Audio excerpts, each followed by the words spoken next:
Le dije en la mañana, vacilando, que si alguien quería ser rico tenía que venir al culto en la tarde, pero parece que la gente prefiere no mojarse que ser rico, porque la lluvia los frenó. Bueno, gracias al Señor los que estamos aquí,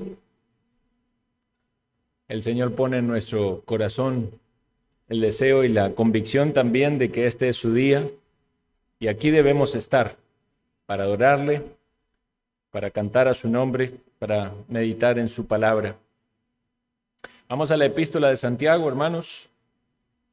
En esta oportunidad, en el capítulo 5, el título del mensaje es La sentencia contra los ricos malvados. Y vamos a ver los primeros 6 versículos de esta carta. Ya estamos en el tramo final.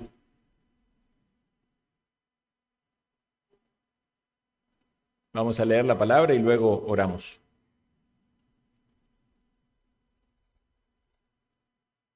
Vamos ahora, ricos, llorad y aullad por las miserias que os vendrán. Vuestras riquezas están podridas y vuestras ropas están comidas de polilla.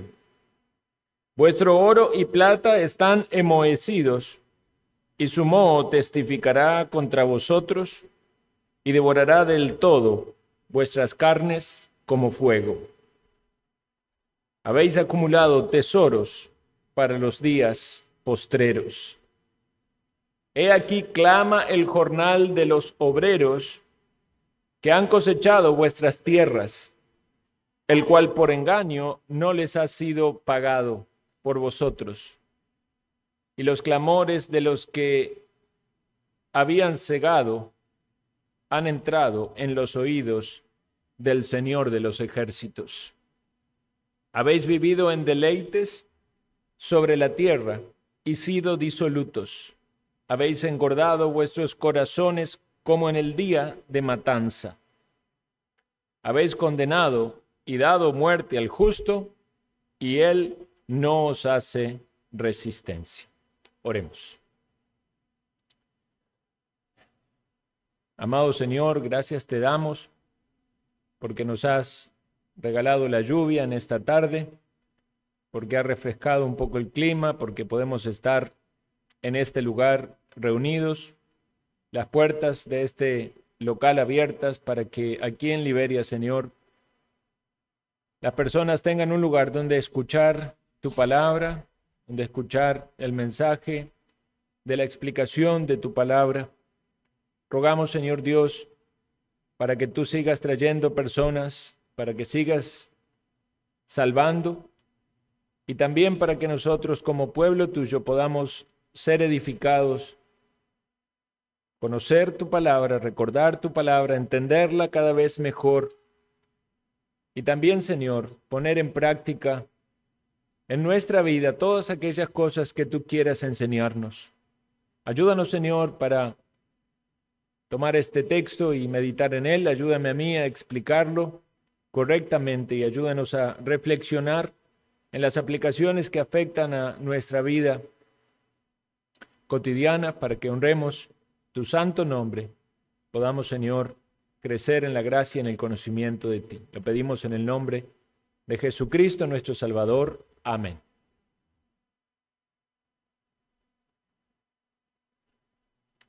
La palabra nos habla, y muchas veces lo hemos meditado, acerca de que es imposible servir a dos señores. No se puede servir a Dios y servir a las riquezas, o servir a Mamón, como dice Lucas 16:13. También nos dice la palabra en Mateo 6:19 que no debemos hacer tesoros en la tierra. La palabra hacer tesoros allí es acumular, ¿verdad? Acumular tesoros en la tierra. Dice, donde la polilla y el orín corrompen, algunas versiones hablan allí de óxido o herrumbre. Dice, y donde ladrones minan y hurtan, no os hagáis tesoros en la tierra. Dice, si no haceos tesoros en el cielo, donde ni la polilla ni el orín corrompen, donde ladrones no minan ni hurtan, porque donde esté vuestro tesoro, allí estará también vuestro corazón. Y debemos reflexionar de que, si bien es cierto que mucho se habla hoy en día erróneamente acerca de las riquezas, ¿verdad? Como que si usted está bien con el Señor, Dios le va a prosperar y va a estar en riqueza, y si usted está en pobreza, está bajo una maldición. Hay una distorsión en la manera en que eso se presenta. Sabemos que evidentemente Dios va a bendecir las manos trabajadoras y esforzadas, y que tenemos una responsabilidad delante de Dios de suplir para las necesidades del hogar, de ser esforzados. Algunas veces también llegamos al otro extremo de ver a las riquezas como algo malo, sobre todo una idea que se siembra mucho en algunas corrientes políticas, donde el rico es el malo, es el opresor, y si alguien es rico es porque es un malvado y es un despiadado. Bueno, podemos pensar de que ciertamente muchas personas tienen riquezas mal habidas. Sin embargo, eso no es lo que nos enseña la Escritura, porque no hay pecado en la prosperidad cuando ésta se logra conforme a lo que Dios nos manda en su palabra.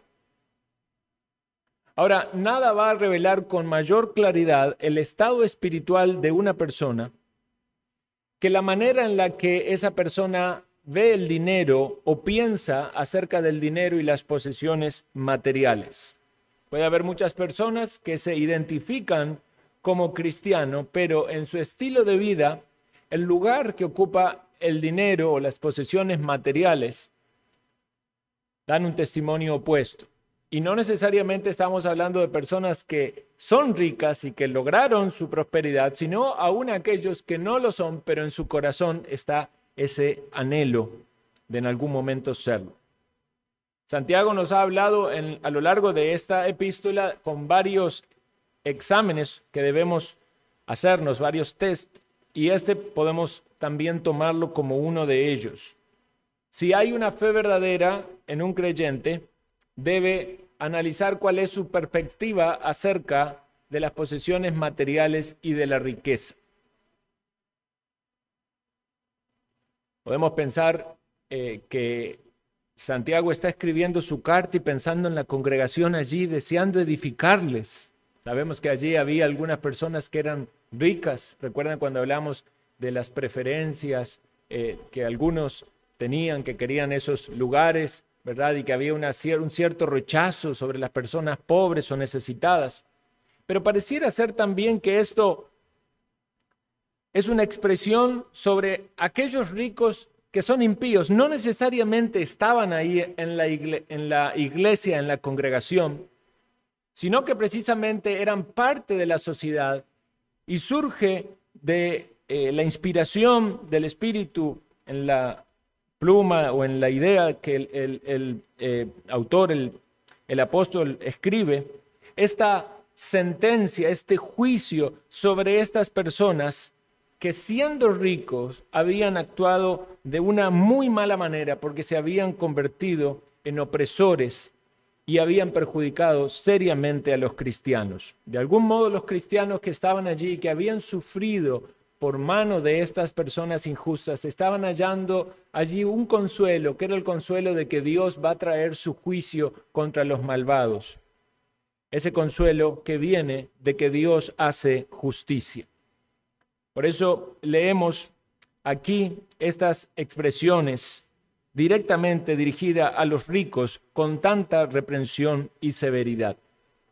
Una vez más, vuelvo a mencionar que no está diciendo aquí que tener posesiones materiales o tener riqueza es algo malo en sí mismo. Cuando el pueblo de Israel iba a entrar a la tierra prometida, recibieron la advertencia de parte de Dios de no olvidarse, sobre todo cuando prosperaran. Deuteronomio 18:18 dice: acuérdate de Jehová tu Dios, porque Él te da el poder para hacer las riquezas, a fin de confirmar su pacto que juró a tus padres, como en este día.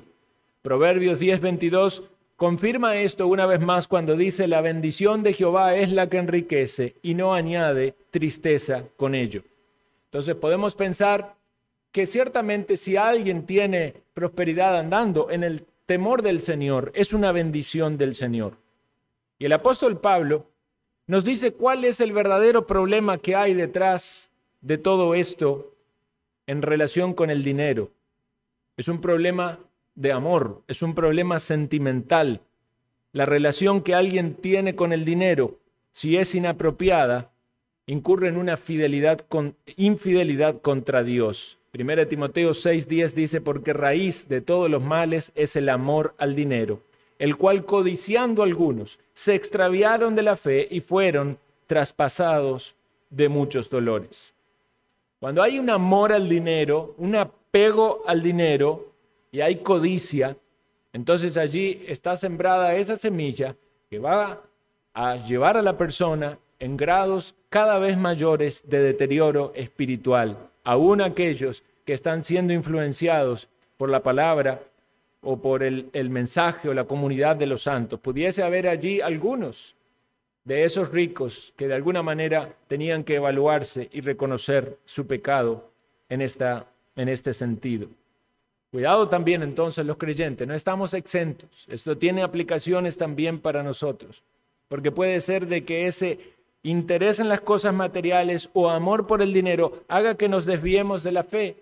Confiamos en que si somos verdaderos hijos, el Señor nos va a disciplinar y nos va a corregir. Pero pudiese ser que haya alguno que está engañado acerca de su salvación y cuando vean la oportunidad de hacer una diferencia material en este mundo, entonces vayan tras de su codicia. Entonces es importante entender este correcto equilibrio. No somos llamados a odiar el dinero o a escapar de él, como algunas personas quieren aislarse de la sociedad, ¿verdad? Vivir en una completa distancia de las cosas de la sociedad, casi que como hippies, ¿verdad? Totalmente bohemios, sin dinero, porque es como si vieran allí al diablo. No es esa la idea. Dios nos da los recursos materiales, producto del esfuerzo, de nuestro trabajo, algunas veces bendiciones extras que Dios nos da, y debemos ser buenos administradores. Y debemos ser responsables del uso de nuestro dinero. Y todas estas cosas tienen que ver con este tema y lo vamos a meditar. Pero sobre todo, mi querido hermano o hermana, que tu corazón debe seguir a Dios en primer lugar y colocar todas las cuestiones materiales bajo su guía y su dirección y que no ocupen el lugar que solo a Dios le corresponde. En el mismo capítulo que el apóstol Pablo habla acerca de la raíz de todos los males, luego dice: a los ricos de este siglo manda que no sean altivos, ni pongan la esperanza en las riquezas, las cuales son inciertas, sino en el Dios vivo, que nos da todas las cosas en abundancia para que las disfrutemos. Entonces, a todos los que tienen riquezas en este mundo, este es el mensaje de Dios. Dios no les dice: ustedes son ricos, arrepiéntanse por su pecado, que son ricos y den todo el dinero. No es una correcta aplicación. Ustedes son ricos. Dios le provee todas esas riquezas. Pueden disfrutarlas, pero no pongan su esperanza en ellas, porque las riquezas son inciertas. Pongan su esperanza en Dios. Utilicen las riquezas para abundar en esas buenas obras y para ser fieles al Señor. ¿Recuerdan aquel hombre que tenía riquezas y tenía graneros? Tenía tanto grano que no tenía dónde ponerlo y quería hacer graneros más grandes. ¿Cuál era el gran problema que esa persona tenía? Estaba pensando en su vida terrenal y no se había preocupado por su alma. Esta noche vienen a pedir tu alma y todo lo que has guardado y que has provisto, ¿de quién será? Eso nos ayuda a tener bien en claro la importancia que tiene nuestra relación con el Señor y el lugar que debe ocupar Dios en la adoración, como así todas las cosas de esta vida y que Él nos da para que las administremos con sabiduría. Entonces, Santiago aquí habla con severidad, con dureza, directamente a esos ricos opresores y toma de alguna manera un lenguaje que venía de los profetas y los judíos conocían muy bien. En el libro de Isaías, capítulo 10, versículo 1, dice: «Ay de los que dictan leyes injustas y prescriben tiranía para apartar del juicio a los pobres, para quitar el derecho a los afligidos de mi pueblo, para despojar a las viudas y robar a los huérfanos. ¿Qué haréis en el día del castigo? ¿A quién os acogeréis para que os ayude cuando venga de lejos el asolamiento?». El profeta Amós en la misma línea dice, Amós 8:4, «Oíd esto, los que explotáis a los menesterosos y arruináis a los pobres de la tierra, diciendo, ¿cuándo pasará el mes y venderemos el trigo y la semana y abriremos los graneros y achicaremos la medida y subiremos el precio y falsearemos con engaño la balanza para comprar los pobres por dinero y los necesitados por un par de zapatos y venderemos los desechos del trigo?» Jehová juró por la gloria de Jacob: «No me olvidaré jamás de todas sus obras». ¿No se estremecerá la tierra sobre esto? ¿No llorará todo habitante de ella? Subirá toda como un río y crecerá y mermará como el río de Egipto. Acontecerá en aquel día, dice Jehová el Señor, que haré que se ponga el sol a mediodía y cubriré de tinieblas la tierra en el día claro, y cambiaré vuestras fiestas en lloro y todos vuestros cantares en lamentaciones. Haré poner cilicio sobre todo lomo y que se rape toda cabeza, y volveré como en llanto de unigénito y su postremería como en día amargo. Parece que Santiago toma este mismo lenguaje y dice: vamos ahora ricos, vengan los ricos, escuchen los ricos. Llega el momento donde van a llorar y van a aullar. Llega un momento de castigo, llega un momento de juicio de parte de Dios. Esta es la sentencia que Dios les da en su palabra. Entonces, una vez más, si hay allí algún rico impío, está recibiendo esta dura reprimenda. Pero si están los creyentes allí, están preguntándose y reflexionando: ¿por qué tanta dureza de parte de Dios al hablar a estos ricos? No es solamente por la riqueza, porque entendemos que las riquezas no son malas. Entonces, ¿qué era lo que ellos habían hecho? ¿Y de qué debían arrepentirse? Los creyentes también estaban siendo allí edificados, no solamente consolados, porque muchos de ellos eran víctimas, sino también edificados en el entendimiento de la voluntad de Dios. Entonces, esta exhortación que va directamente a estos ricos impíos también tiene provecho para nuestra vida espiritual. Me dice aquí, vamos, como dije, es oigan. Llorad y aullad, palabras para describir el tormento, el dolor, también relacionado con el arrepentimiento. Esa era la única esperanza para estas personas, un llanto que realmente provenga de un corazón arrepentido, un lamento desesperado por la culpa de sus pecados. Recordemos también la historia del rico y Lázaro. En su vida tuvo todos sus lujos y deleites, pero no pensó acerca de la eternidad. Quizás menospreció a aquel mendigo que a la puerta de su casa comía las migajas de los panes que el rico tenía. Pero Lázaro había tenido la mejor parte, que era la seguridad de una relación con Dios. Vamos a ver, hermanos, entonces 4 puntos en este estudio. Y el primero es que las riquezas de estas personas fueron vanamente acumuladas. Vanamente acumuladas. Dice el versículo 2 que estaban podridas, que estaban enmohecidas, que habían sido comidas por la polilla. Y eso nos hace pensar en estas riquezas que tenían en esa época. Podemos pensar, cuando hace referencia de cosas que estaban podridas, en cosas que eran riquezas, pero eran comestibles. Entonces estas personas tenían tanta abundancia que aún sus riquezas tenían que ver con cuestiones comestibles. Y cuando algo se guarda, algún comestible se guarda por un poco más de tiempo, se pone en mal estado. Hoy en día contamos con el beneficio de tener una refrigeradora. Quizás si hablábamos con nuestros abuelos, ¿verdad? En algunos casos los padres de otras épocas ya sabían que no había refrigeradoras cuando eran niños ellos y tenían que conservar los alimentos de otras maneras, se salaban, se guardaban debajo de la tierra, sobre todo en lugares de clima caliente era un gran problema. En esa época también era difícil conservar los alimentos, pero aún así las personas que tienen muchos recursos pensaban que podían disfrutar de esas cosas y sin duda acumulaban algo de una manera vana y luego podía ponerse en mal estado. Yo no sé cómo es usted en su hogar, pero a mí me da mucha pena, digamos, cuando algún alimento se pone malo, ¿verdad? Si uno no lo aprovechó a tiempo, si quedó en la refri ahí, pasó el tiempo oportuno para comerlo, ¿verdad? A veces uno hace demasiado alimento y si algo se va a poner malo, uno piensa, bueno, podríamos haberlo dado a alguien, ¿verdad? Haberlo aprovechado de mejor manera.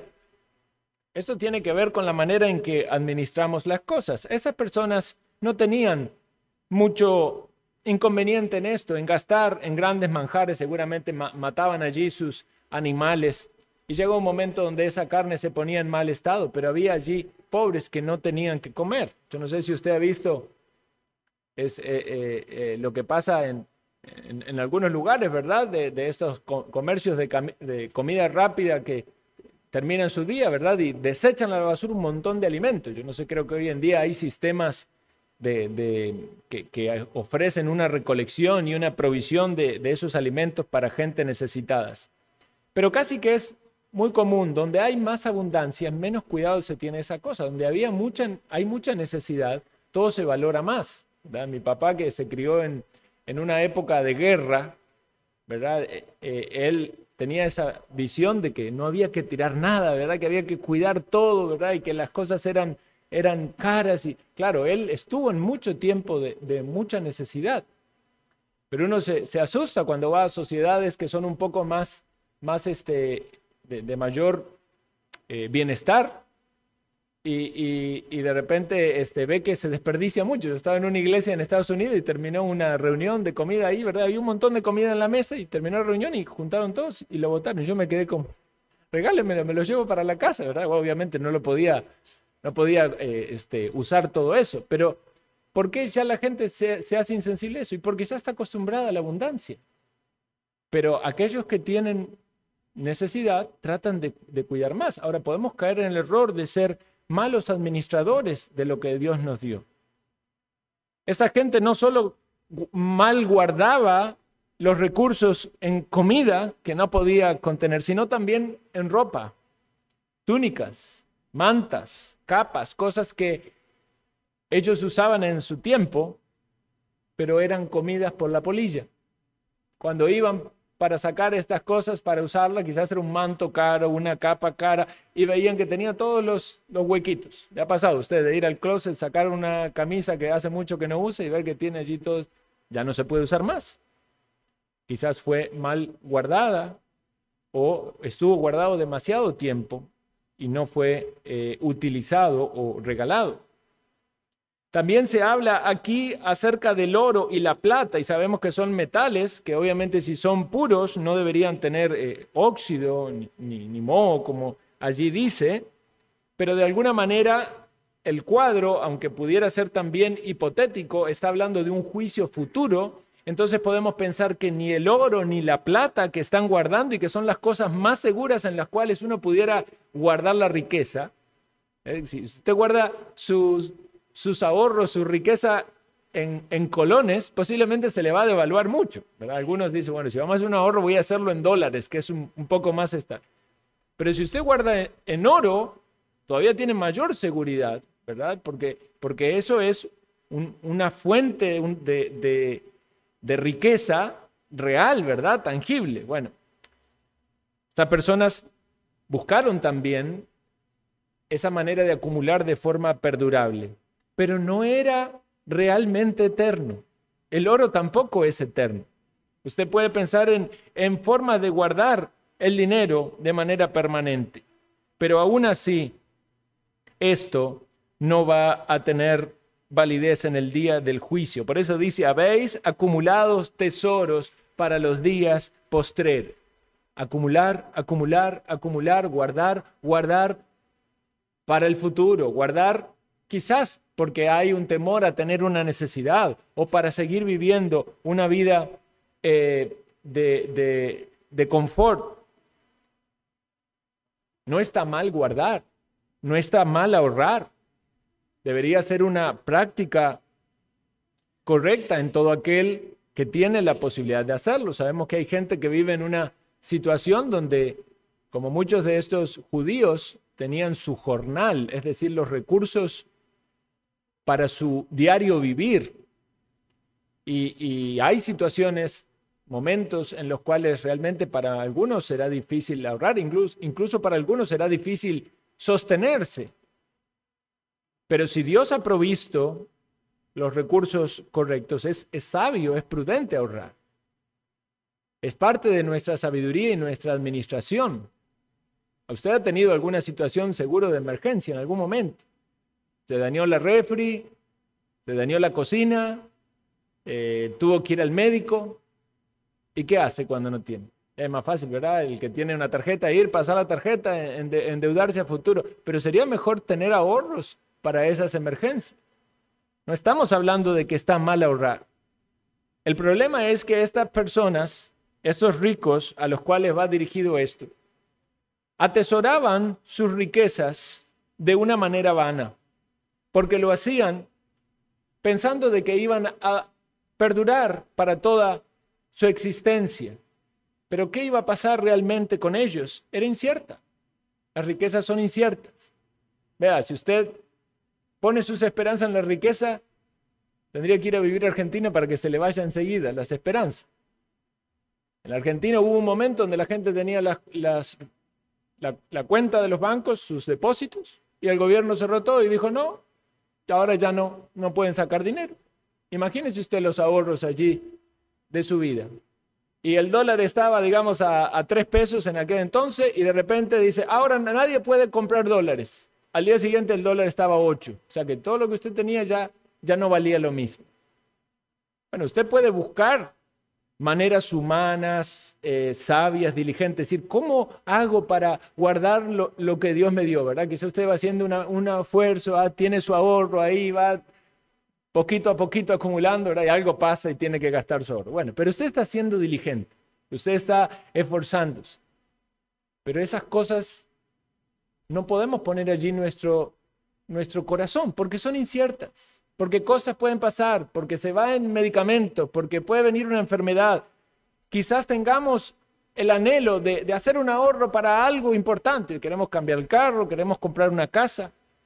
No está mal hacerlo, debemos ser diligentes, administradores. Yo quisiera en algún momento dar una serie de este tema de la administración financiera, económica, entrenarnos en esto y proveer enseñanza bíblica para todos nosotros en esta dirección. Pero una vez más, llega el momento del castigo eterno y puede ser que en ese momento nos demos cuenta que nuestras riquezas fueron acumuladas vanamente y eso sería terrible. Pero esta era una realidad para estos ricos opresores. Dice Proverbios 23, 4, 5. No te afanes por hacerte rico. Sé prudente y desiste. ¿Has de poner tus ojos en las riquezas, siendo ningunas? Porque se harán alas como alas de águila y volarán al cielo. No volarán al cielo porque usted se la va a llevar al cielo. Desaparecerán. Piense usted por un momento en aquellas personas que estaban en Ucrania y tenían riquezas. ¿Qué tienen hoy? Ya salieron de su país, no se pudieron llevar sus carros lujosos, no se pudieron llevar su casa. Con costos se llevaron lo que tenían puesto y algunas monedas. No es, una vez más, que esté mal tener riquezas o que esté mal atesorar. Debemos ser sabios y buscar la mejor manera de acumular lo que Dios nos da de una manera sabia, pero no pongamos allí nuestro corazón. Es bueno el ahorro, son buenas las inversiones. ¿Le gusta a usted pensar cómo invertir? ¿Le gusta a usted pensar en el tiempo donde se va a pensionar? Son cosas que debemos pensar. ¿Verdad? ¿Qué va a pasar cuando ya nuestro cuerpo no tenga la capacidad de trabajar, de producir? ¿Cómo vamos a hacer para mantenernos, para vivir? Vivimos en una época de numerosos recursos y formas de encontrar algunas soluciones. Sin embargo, también hay muchos desencantos. Algunos que estuvieron haciendo su aporte toda la vida, ¿verdad? Con el aporte a la caja del gobierno para que llegue su momento de pensión y tenga 150,000 colones. ¿Cómo vive con eso? Es difícil, ¿verdad? Son situaciones reales. Bueno, confía el creyente que por encima de todas estas cosas está el Señor, que Él le guarda, que Él le provee y vive de una manera sabia y equilibrada, sin poner su corazón en las riquezas, pero siendo responsable en todo lo que Dios nos da. Entonces pensemos en aplicaciones y reflexiones sobre esto. Buscamos a Dios con la sabiduría de lo alto para la administración de nuestras finanzas. Somos responsables en proveer para los nuestros, para las personas que están bajo nuestra dependencia. Estos días estaba ahí cerca del correo y se me acerca un señor ya en edad avanzada, ¿verdad? Yo calculo que tendría más de 70 años. Se me acerca, ¿verdad? Y me dice si lo puedo ayudar con algo. Yo le digo, vea, usted es el tercero que se me acerca hoy. Le digo, ¿a cuántos tengo que ayudar cada día? ¿A cuántos? Y se me queda mirando, pensando, ¿verdad? Le digo, pero usted ya está bastante grande. ¿Qué pasa? Le digo, ¿qué le pasó? Y me cuenta su historia, ¿verdad? De que estuvo internado, que le cortaron la pensión, que tenía 10 meses, 12 meses que no cobraba. Y viera qué pena ver a una persona mayor ya, que le costaba caminar. Le demoró bastante para cruzar la esquina. Le digo, ¿y sus hijos? Ah, están allá. Pero sus hijos tendrían que hacerse cargo de usted. Sus hijos tendrían que proveer para su necesidad.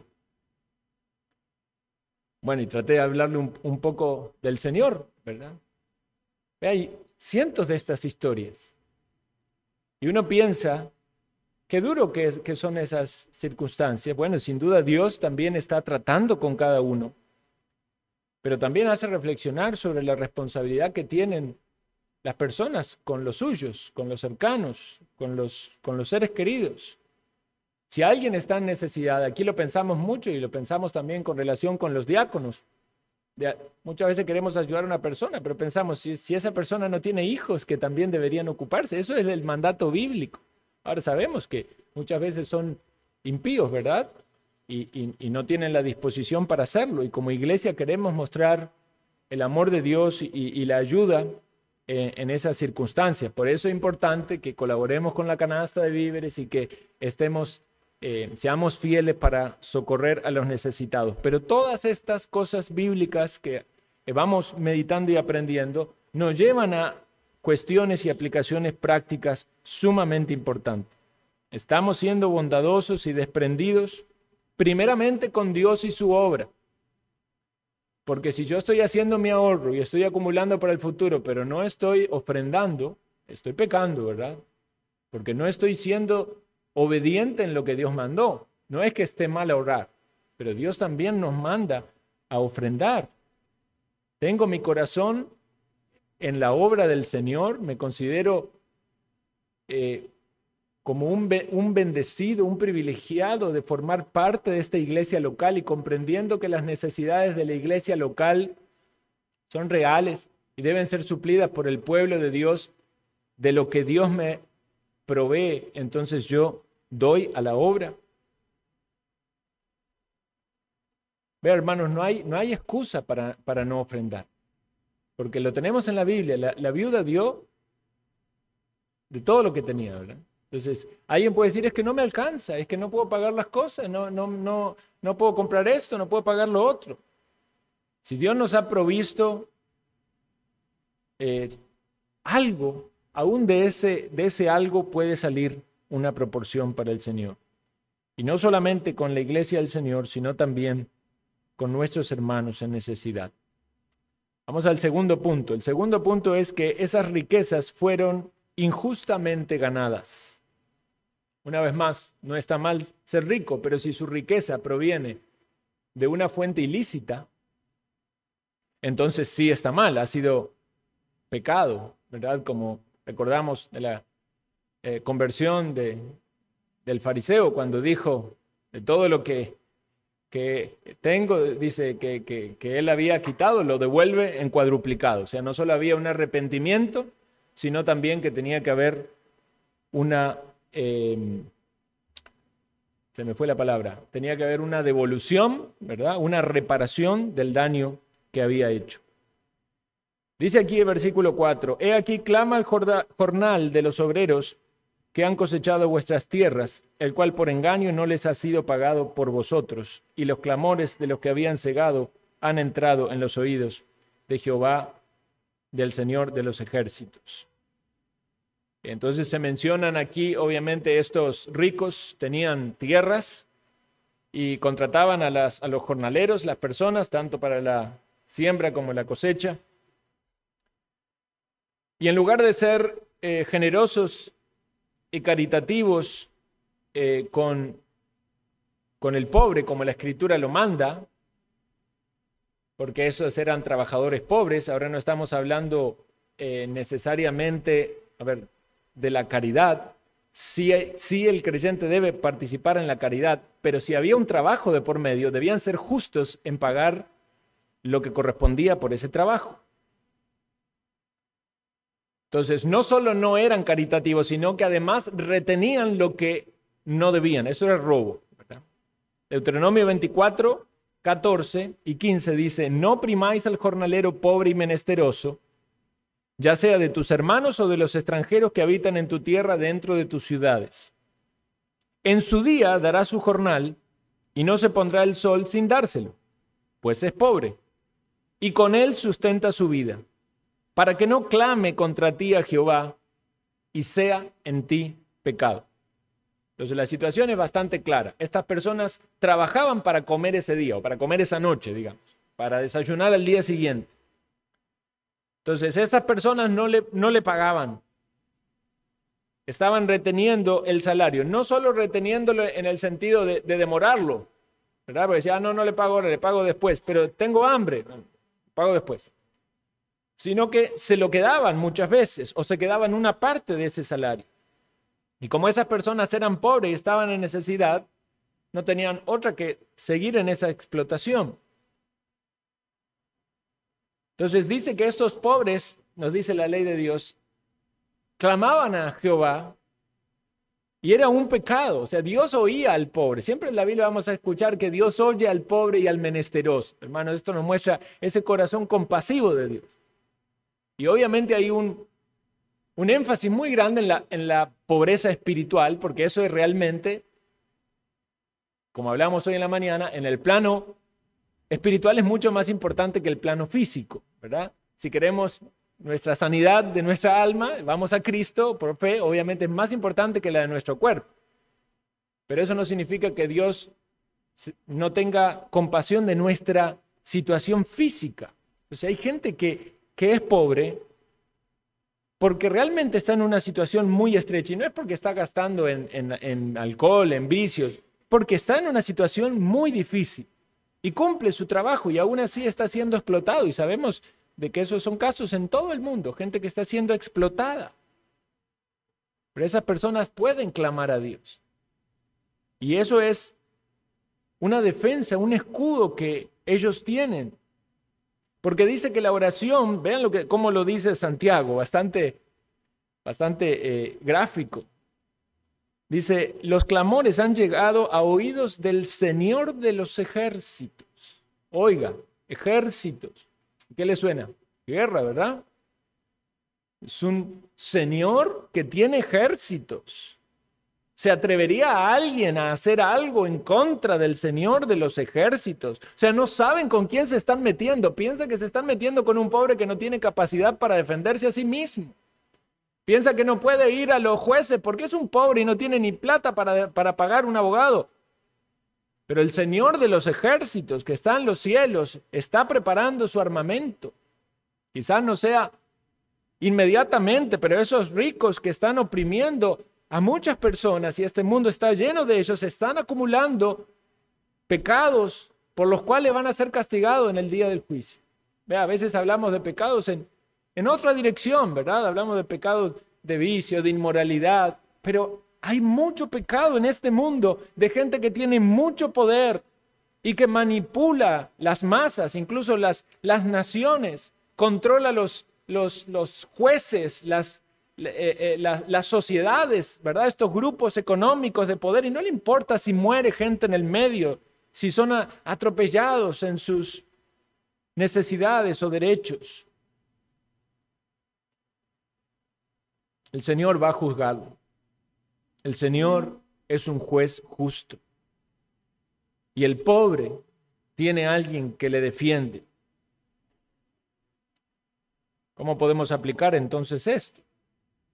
Bueno, puede ser que también en algún momento nosotros contratemos a alguna persona que está en necesidad.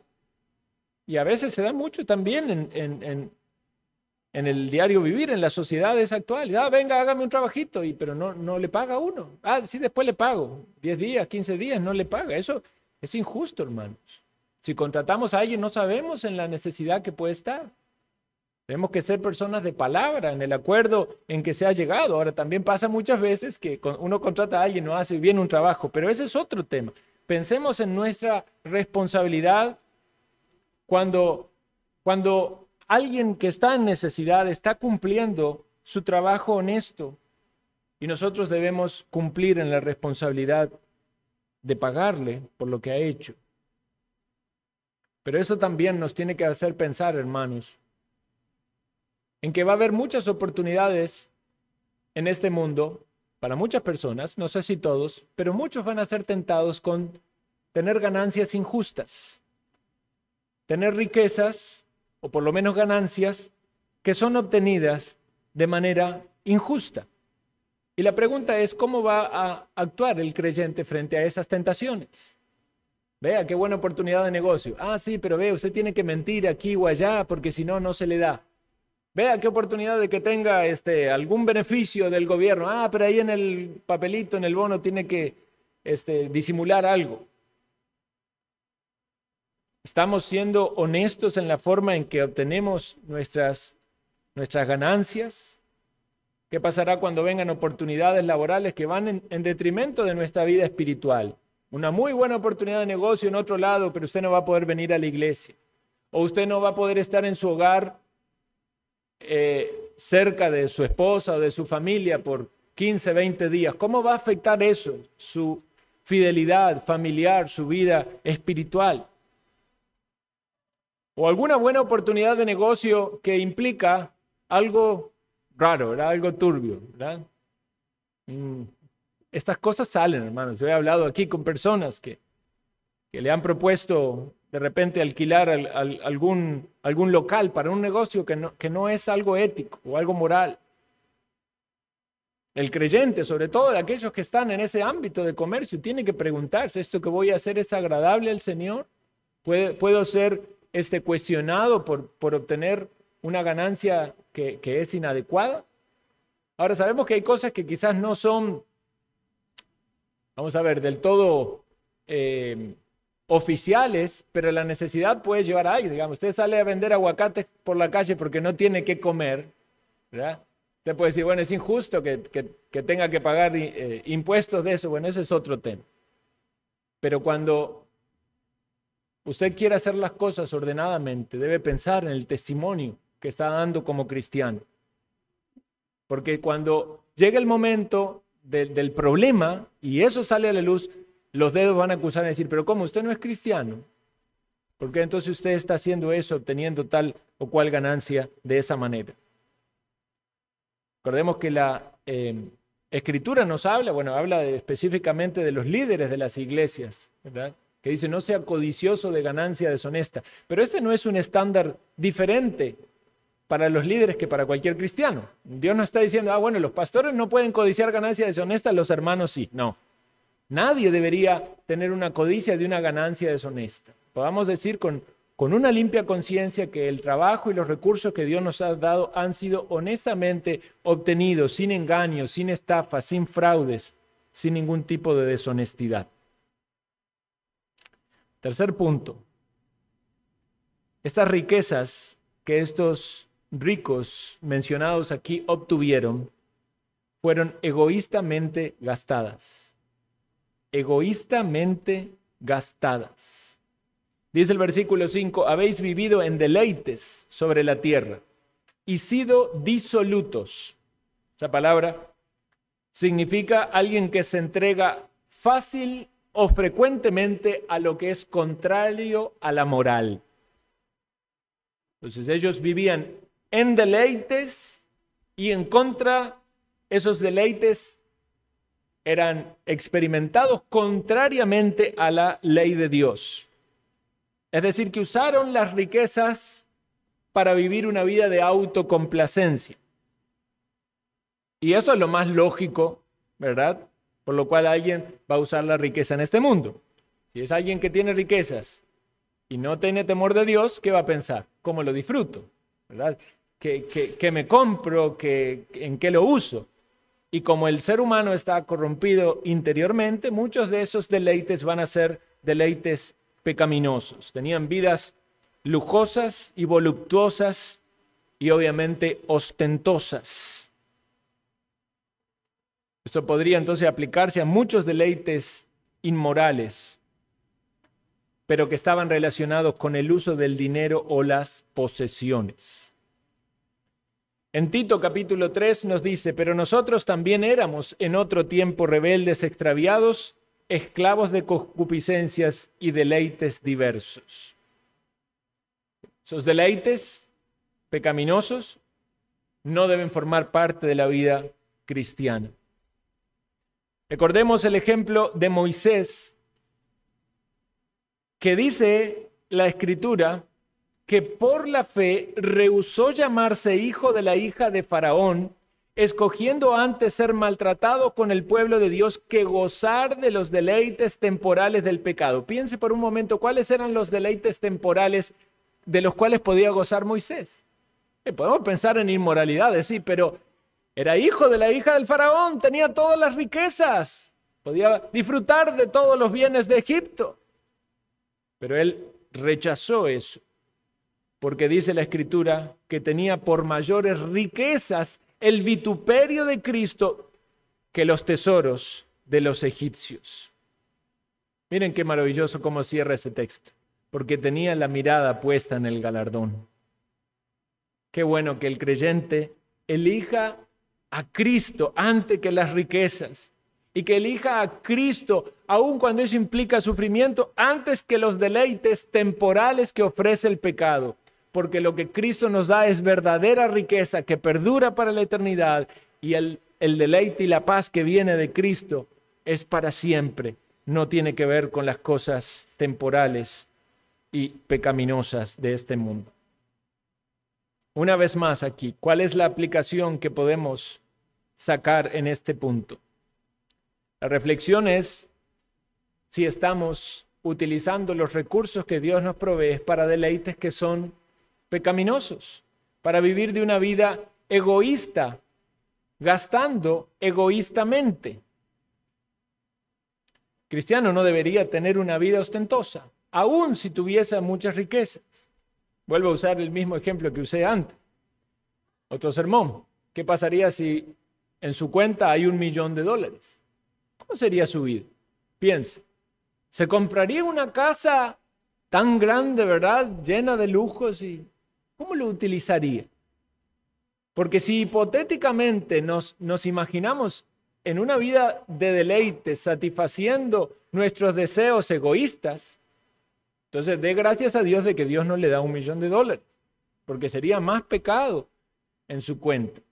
Pero si usted pensara, bueno, pensaría cómo tener un recurso fijo, pensaría, obviamente, quisiera tener una casa bonita, pero ¿verdad? Quisiera tener un carro bueno que no se rompa cada semana, pero también pensaría usted cómo ser un buen administrador, cómo hacer buenas obras. Hermanos, podemos tropezar en esto aún sin tener $1.000.000. Podemos usar los recursos para nuestros deleites de manera egoísta. Ve, hasta podemos tropezar con la comida. Podemos gastar nuestro dinero en comprar demasiada comida porque tenemos un deleite desordenado. No estoy diciendo con esto que no podamos comer rico y bonito. Vaya al restaurante de Fran y vaya a Carnitas de Leo y coma rico. Pero si usted está malgastando su dinero una y otra vez para saciar su deleite, que muchas veces no se sacia, ¿verdad? No se va a saciar que todo el tiempo esté comprando algo, porque no paramos, no saciamos. ¿Verdad? Usted va al outlet, ¿verdad? A comprar cosas baratas y le va a agarrar la adicción de ir al outlet todo el tiempo a comprar cosas baratas. Y sabe que nada lo sacia, siempre está buscando algo nuevo, siempre va a querer tener algo más. Y cuando se dé cuenta, gastó un montón de dinero que quizás no lo debería haber gastado. Lo mismo pasa en Wish, y en Amazon, y en un montón de cosas. Tenemos que cuidar todos estos asuntos. Y muchas veces son necesidades, hermanos. Sí, hay necesidad. Hoy hablábamos de la necesidad del aire acondicionado. Si hay necesidades, oramos al Señor. No podemos acusar cada compra de un deleite pecaminoso. Y si Dios nos da las cosas para que las disfrutemos, hay deleites que no son pecaminosos. Usted puede irse de vacaciones con su familia y disfrutar, hágalo. Pero ¿a expensas de qué? Es lo que tenemos que preguntar. ¿A expensas de qué? ¿A expensas de no ofrendar ese mes? ¿A expensas de no pagar la cuenta de algo? ¿A expensas de pasar la tarjeta y quedar endeudado para el futuro sin saber cómo vamos a enfrentar la ropa de los niños o la medicina que se va a ocupar? Pensemos porque el Señor quiere instruirnos con esto. Llegamos a nuestro cuarto y último punto. Me faltó, mencionar la última frase que allí dice: habéis engordado vuestros corazones para el día de matanza. Este es un cuadro muy fuerte, muy fuerte. Ellos estaban llenándose de deleites, ¿verdad? Egoístamente, disfrutando, comiendo, saciándose. Pero el cuadro es de ese animal, esa vaca, ¿verdad? Ese buey o cebú o cualquiera de estos que van para el matadero, cada vez más gordo, cada vez más gordo, cada vez más gordo. ¿Y cuál es la reflexión detrás de esto? La matanza es el juicio de Dios. Ahora, no suena fuerte decirlo, ¿verdad? Pero lo que estaban haciendo estas personas al llenarse más y más de deleite era dar más satisfacción a aquel que iba a traerles el castigo o la muerte. De algún modo, todos los pecados son ofensas a Dios. Y si no están los pecados satisfechos, o mejor dicho, la justicia de Dios por causa de esos pecados cometidos satisfechos por la justicia de Cristo, es la ira de Dios que va a ser derramada sobre esas personas. Nuestro cuarto punto es que estas riquezas fueron despiadadamente obtenidas. Versículo 6 dice: habéis condenado y dado muerte al justo, y él no os hace resistencia. Vemos que la maldad es descrita aquí en una espiral, ¿verdad?, en aumento. No solamente acumularon las riquezas vanamente, robaron a los pobres, vivieron en lujos y placeres pecaminosos, sino que incluso habían utilizado su poder o su posición o sus recursos para condenar al justo. Y esto tiene relación con los pasajes que leímos donde estos ricos podían influir en los procesos judiciales o compraban a los jueces y condenaban de algún modo a los inocentes. Podríamos pensar en el ejemplo bíblico de Acab con la viña de Nabot, ¿verdad? Y la artimaña de Jezabel, que se encargó de darle lo que quería su marido. Ahora, tanto tenía, ¿verdad?, Acab y Jezabel, pero ¿por qué quería esa viña? Estaría muy bonita. Se ve que Nabot se esforzaría mucho por cuidarla, para que produzca buenas uvas.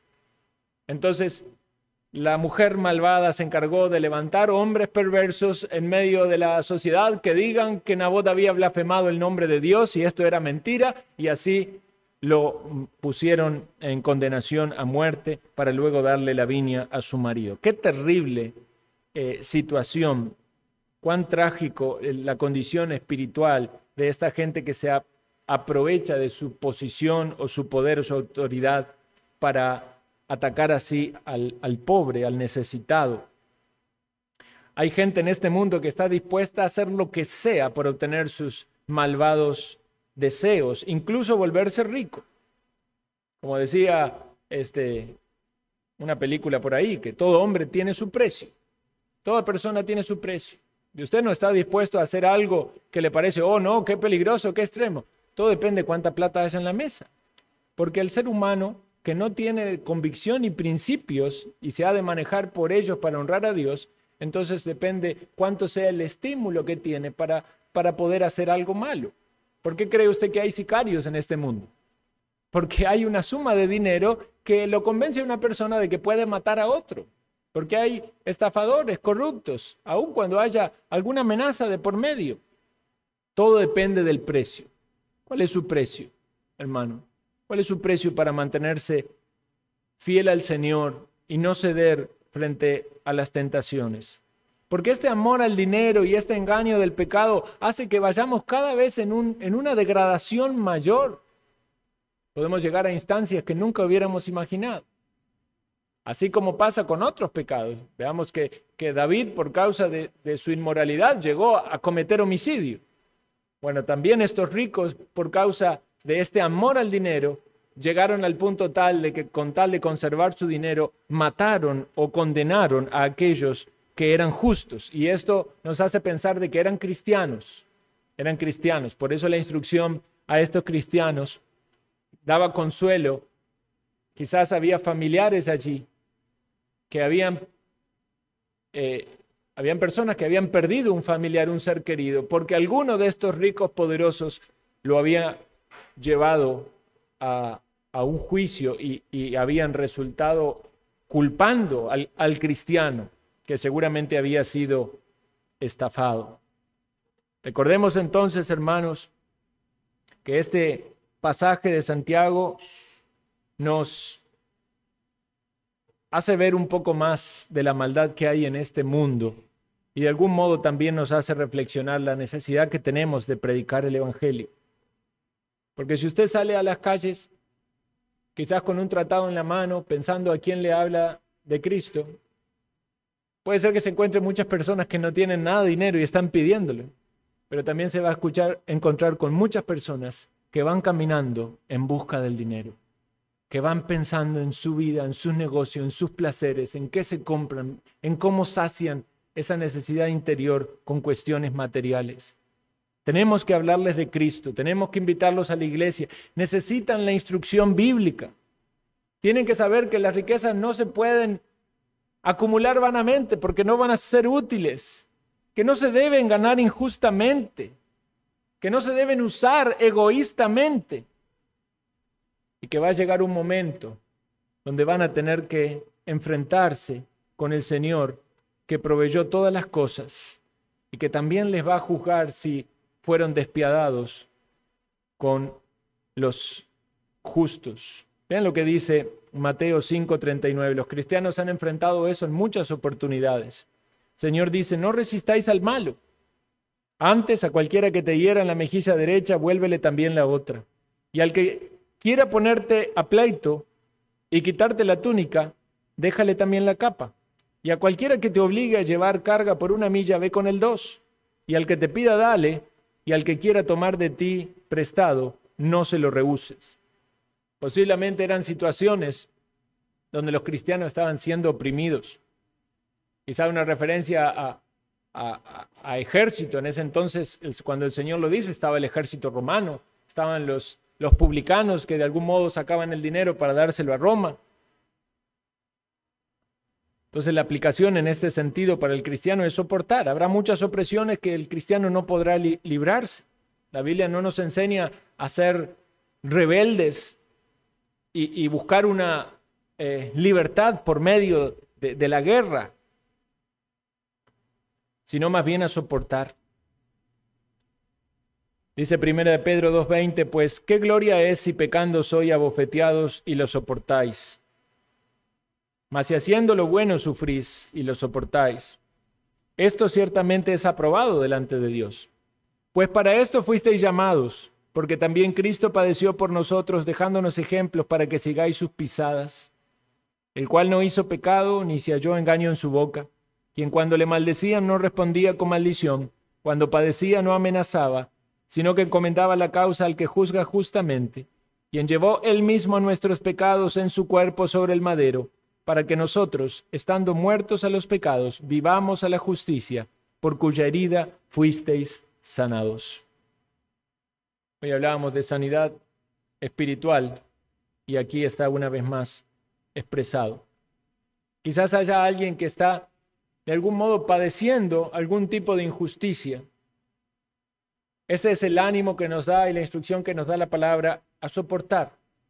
Soportar como cristianos, a soportar siendo fieles al Señor, a aguantar un poco más, a seguir luchando por honrar al Señor, no a dar mal por mal, no a la venganza, sino a encomendar las causas al Señor que lo juzga justamente, porque aún el mismo Cristo vivió en su humanidad dándonos un ejemplo para todos nosotros, al cual somos desafiados a seguir. Y en el poder del Espíritu Santo podemos pisar esas huellas o esas pisadas que el Señor dejó en este mundo.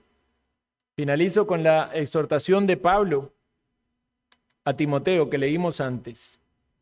Dice así, 1 Timoteo 6, 17, a los ricos de este siglo manda que no sean altivos, ni pongan la esperanza en las riquezas, las cuales son inciertas, sino en Dios, en el Dios vivo, que nos da todas las cosas en abundancia para que las disfrutemos, que vivan bien, que sean ricos en buenas obras, dadivosos, generosos, atesorando para sí buen fundamento para la porvenir, que echen mano de la vida eterna. Oremos.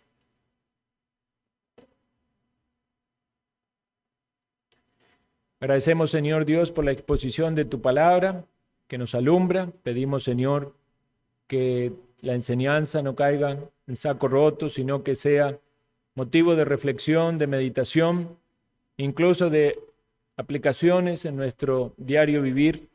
Concédenos, Señor, el discernimiento espiritual y la convicción para guardar tu palabra en nuestra mente, en nuestro corazón, que por la obra de tu Santo Espíritu podamos ver cambios en nuestra vida para la gloria y honra de tu nombre. Lo pedimos en los méritos de Jesucristo.